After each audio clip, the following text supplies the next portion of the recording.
Bismillahirrahmanirrahim. Assalamualaikum warahmatullahi wabarakatuh. Halo guys, pada video ini kami akan menjelaskan proses pembentukan kelompok. Pertama-tama, kenalan dulu ya sama anggota kelompok 6. Siapa aja sih orangnya? Yang pertama, ada Nabila Salsabila dengan NIM 1842042008. Kedua, Yuli Andriani dengan NIM 2004-0250-2018. Ketiga, Nanda Adelia dengan NIM 2004-0250-1018. Keempat, Idar Gunawan dengan NIM 2004-0250-2022. Dan yang terakhir, Sinta S dengan NIM 2004-0250-1024. Nah, itulah anggota-anggota kelompok 6. Kenalannya sudah ya? Baik, sekarang kita masuk pada pembahasan materi. Terbentuknya kelompok berbagai perspektif psikodinamika, sosiobiologis, perbandingan sosial, dan pertukaran sosial. Pembentukan kelompok merupakan salah satu langkah awal terjadinya interaksi antar individu satu dengan yang lainnya. Karena dengan terjadinya proses pembentukan kelompok akan terpenuhi kebutuhan dalam berkelompok. Pembentukan sebuah kelompok dapat diawali dengan adanya persepsi, perasaan atau motivasi, dan tujuan yang sama dalam memenuhi kebutuhannya. Proses pembentukan kelompok dimulai dari adanya perasaan atau persepsi yang sama untuk memenuhi kebutuhan. Dari perasaan ini akan muncul motivasi dalam memenuhi kebutuhan. Kemudian menentukan tujuan yang sama dan akhirnya terjadi interaksi sehingga terwujudlah sebuah kelompok. Ada beberapa teori yang dapat dikemukakan berkaitan dengan pembentukan kelompok, yaitu teori kedekatan propinquity, teori interaksi Guillaume Humans, teori keseimbangan Theodore Newcomb, teori pertukaran. Ada 4 pandangan terhadap terbentuknya kelompok. Yang pertama, pandangan psikodinamika, sosiobiologis, perbandingan sosial, dan pertukaran sosial. Tahap-tahap dalam pembentukan kelompok yaitu tahap forming, tahap storming, tahap norming, tahap performing, dan tahap enjourning. Oleh karena itu, kami di sini ingin memberikan sedikit informasi mengenai berbagai hal yang ada dalam materi dinamika kelompok. Yang pertama, teori pembentukan kelompok. Yang kedua, terbentuknya kelompok menurut perspektif psikodinamika. Ketiga, terbentuknya kelompok menurut perspektif sosiobiologis. Yang keempat, terbentuknya kelompok menurut perspektif perbandingan sosial. Kelima, terbentuknya kelompok menurut perspektif pertukaran sosial. Dan yang terakhir, tahap-tahap terbentuknya kelompok. Tujuan materi. Untuk mengetahui teori pembentukan kelompok, untuk mengetahui terbentuknya kelompok menurut perspektif psikodinamika, untuk mengetahui terbentuknya kelompok menurut perspektif sosiobiologis, untuk mengetahui terbentuknya kelompok menurut perspektif perbandingan sosial, untuk mengetahui terbentuknya kelompok menurut perspektif pertukaran sosial, dan untuk mengetahui tahap-tahap terbentuknya kelompok. Pada tahap awal pembentukan kelompok ini akan ditentukan kedudukan masing-masing individu, siapa yang menjadi ketua dan siapa yang menjadi anggotanya. Dalam perjalanan kelompok akan terjadi interaksi antar anggota yang memungkinkan terjadinya perpecahan atau konflik. Tapi konflik ini biasanya bersifat sementara karena manfaat kelompok ini lebih besar. Maka anggota akan menyesuaikan diri karena kepentingan bersama, dan setelah itu perubahan kelompok akan mudah terjadi. Berikut ini ada beberapa hal yang perlu diperhatikan pada saat proses pembentukan kelompok. 1. Persepsi. Persepsi adalah pembagian kelompok diharapkan mempunyai kemampuan yang berimbang. Apabila ada anggota yang mempunyai tingkat intelijensi rendah, maka anggota yang mempunyai tingkat intelijensi tinggi mampu menginduksi anggota yang lain, sehingga tidak terjadi ketimpangan yang mencolok. Kedua, motivasi. Motivasi adalah pembagian kekuatan yang berimbang akan memotivasi setiap anggota kelompok untuk berkompetisi secara sehat dalam mencapai tujuan kelompok. Ketiga, tujuan. Tujuan adalah pembentukan kelompok diantaranya adalah untuk menyelesaikan tugas-tugas kelompok atau individu dengan menggunakan metode diskusi ataupun kerjasama, sehingga di sini suatu kelompok memiliki tujuan yang sama dengan tujuan anggotanya. Organisasi. Pengorganisasian dimaksud untuk mempermudah koordinasi sehingga penyelesaian masalah kelompok menjadi lebih efektif dan efisien. Independensi merupakan hal penting dalam dinamika kelompok. Yang dimaksud dengan kebebasan di sini adalah kebebasan anggota kelompok dalam menyampaikan ide dan pendapatnya. Kebebasan disesuaikan dengan aturan yang berlaku dalam kelompok sehingga tidak mengganggu proses kelompok. Interaksi atau hubungan timbal balik antara anggota kelompok merupakan syarat yang penting dalam kelompok, karena dengan adanya interaksi atau hubungan timbal balik akan ada proses memberi dan menerima ilmu pengetahuan dari satu kelompok ke anggota yang lain, sehingga transfer ilmu dapat berjalan. Teori-teori pembentukan kelompok. Ada beberapa teori yang dapat dikemukakan berkaitan dengan pembentukan kelompok, yaitu 1. Teori kedekatan, 2. Teori interaksi, 3. Teori keseimbangan, dan 4. Teori pertukaran. Terbentuknya kelompok menurut perspektif psikodinamika dikembangkan oleh Sigmund Freud dalam perkembangan pekerjaannya. Teori ini memegang pengaruh penting pada periode 1930 dan 1060 di mana pekerjaan sosial didirikan, di mana teori ini menjadi dasar bagi pekerjaan sosial tradisional.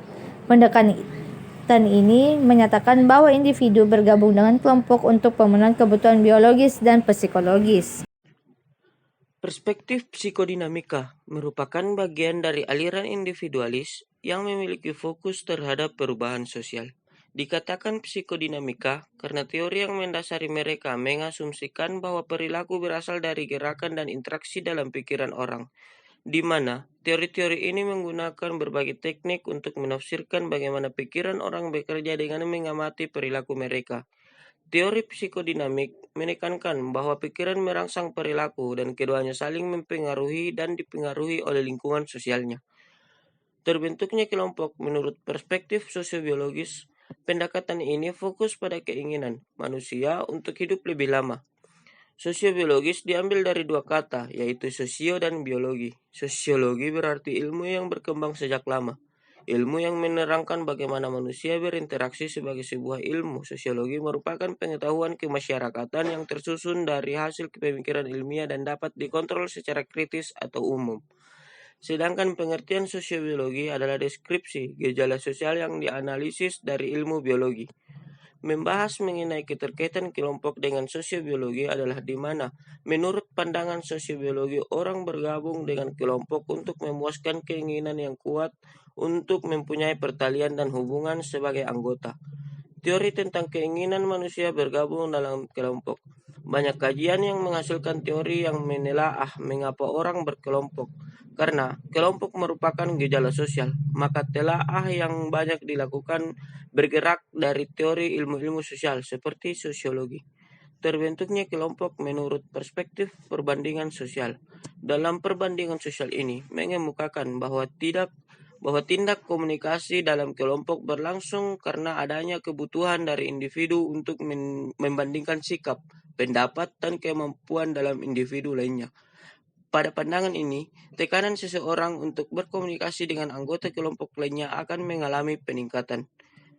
Perbandingan ini diupayakan untuk dapat menjelaskan bagaimana tindak komunikasi dari para anggota kelompok mengalami peningkatan atau penurunan. Proses perbandingan sosial. Orang-orang mencari orang lain karena mereka membutuhkan informasi mengenai diri sendiri dan lingkungan, dan informasi yang dibutuhkan tersebut hanya tersedia dari orang lain. Individu membandingkan dengan orang lain dan akan menyimpulkan bahwa keyakinan, opini, atau sikapnya adalah benar atau tepat jika cocok dengan interpretasi dari orang lain. Terbentuknya kelompok menurut perspektif pertukaran sosial. Pertukaran sosial ini didasarkan pada pemikiran bahwa seseorang dapat mencapai suatu pengertian mengenai sifat dari kelompok dengan mengkaji hubungan di antara dua orang. Model keterikatan kelompok dengan mempertimbangkan reward dan cost.